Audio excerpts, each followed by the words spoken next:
today we will do accounting for not-for-profit organization. What is not-for-profit organization? It is prepared. Here we prepared the receipt and payment account and income and expenditure account. Prepare income and expenditure balance sheet from a given receipt and payment, and also identify the need for and nature of accounting records relating to not-for-profit organization. In this chapter, we will learn only not-for-profit organization. So, what is not-for-profit organization? It is an organizations which include clubs, charitable institutions, schools, religious organizations, trade unions, welfare societies, and societies for the promotions of art and culture. So these are not-for-profit organizations. These are some organizations.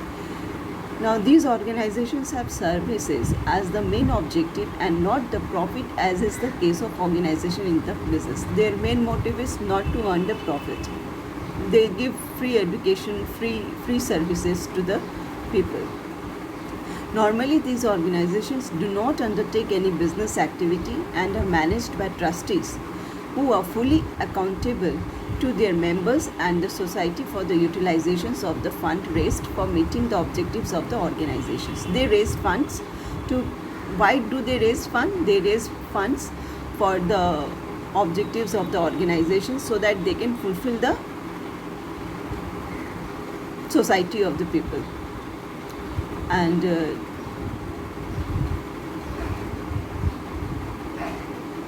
we also find that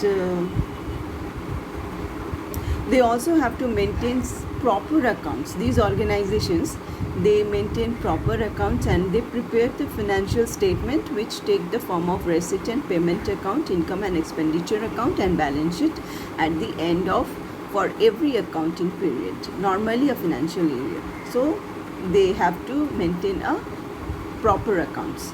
The proper accounts, what we understand by proper accounts here? Proper accounts here includes receipt and payment account, income and expenditure account, means where they are expending the money or from where they are getting the income, and whatever they are selling or purchasing, they must have to show the receipt and payment account. All these things are very common in use, so they have to maintain a proper account. This is called the proper account. This is also a legal requirement. The proper accounts like receipt and payment, income and expenditure, balance sheet, these are necessary to show as a legal requirement and help them to keep track of their income and expenditure.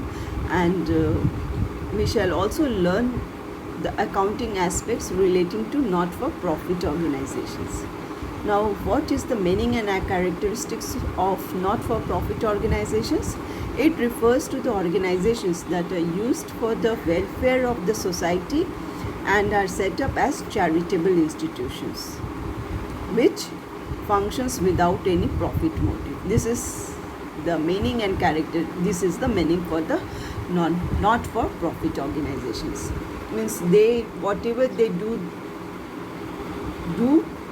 or whatever they work, they work for the welfare of the society and without any profit motive. Whatever they have, their motive is not to earn, but they are sitting over here.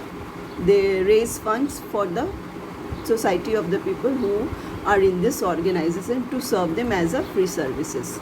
This is their main motive. Now their main aim is to provide service to a specific group or the public at large. Normally they do not manufacture, purchase or sell goods and may not have credit transactions. Normally they do not manufacture. The manufacturer are not in these organizations. the manufacturers are not included, but only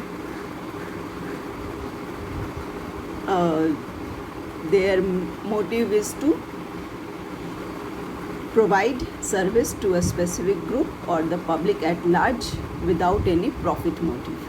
Now hence they need not maintain many books of accounts, and the funds raised by such organizations are credited to capital fund or general fund. There are two kinds of funds, that is capital fund and general fund. The main objective of keeping records in such organization is to meet the statutory requirement, and when they also have to prepare the financial statements at the end of each accounting period, and these statements, whatever they prepared, this should be submitted to the statutory authority, which is called Registrar of Societies. Thank you. We will continue with the characteristics of such organizations in the next class.